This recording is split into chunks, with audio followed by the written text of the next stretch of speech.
Hey, Uncle Mo Tackle over here. We got our new Uncle Mo Tackle Tenacious Tog jigs over here. Yeah, they look very similar to most of the tog jigs that you're gonna get at your local bait and tackle shop. These are a little bit different. What I've done is the way that I've shaped my hook is slightly different from what you're gonna see in most of the tackle shops. This is also a 5.0. This thing is sharp. This thing is sharp. We have it in a bunch of different sizes, bunch of different weights. So very simple. You know, people are always asking me, how do you jig for tog? We're not togging for jig. And I didn't do any of it up until about 2 years ago when a good friend of mine, Captain Steve Fernandez, sat and showed me how to do it properly. So let me show you a little bit. Number one, we're always going to go with some top shot on here, some fluoro. I tie my fluoro right to the braid. And you know what you want to do on your connection down below. Some people will tie a drop loop. Some people will do different things. I just tie right to the jig, and tie any knot you like, whatever you want. You know, nice and simple. As far as the weight of the of the fluoro, I don't know, you know, different people like different things. I personally keep it at 15th. It's just what I like. I know you should be using 60, you should be whatever. This is that's what I like to fish for the tog, especially when we're in shallow water. So I'm just gonna come right to it. Right now we're at slack tide, and one of the best times I think really to use a jig is obviously when there's not too much tide. So I like to start at slack and until I can't really feel the bottom anymore. This is a quarter. This is a three-quarter weight jig. So very simple.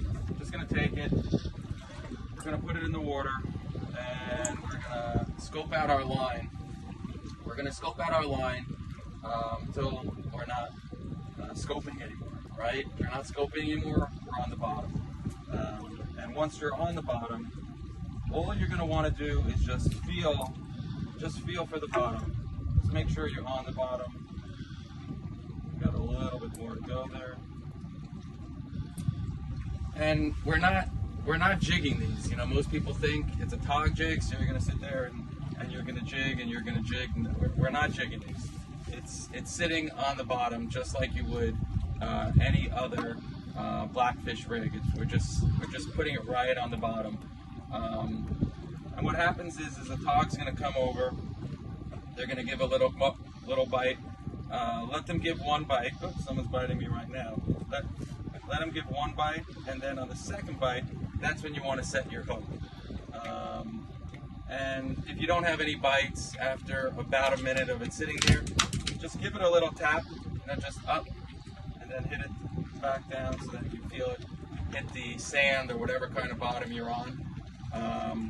And you'll find that slack tide and beginning of tide, end of tide. You know, when there's really not that much water moving, it's a really great time to play with these jigs. It's a lot of fun, and once you start catching them on the jig, you're gonna get addicted, man. It is so much fun catching them on the jig, and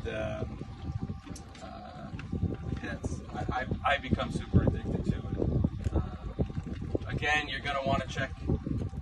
Get a couple bites, then you're not getting any bites. Just like, you know, your regular fishing, you're gonna want to make sure that I'm getting these little bites over here, but not connecting with anything yet.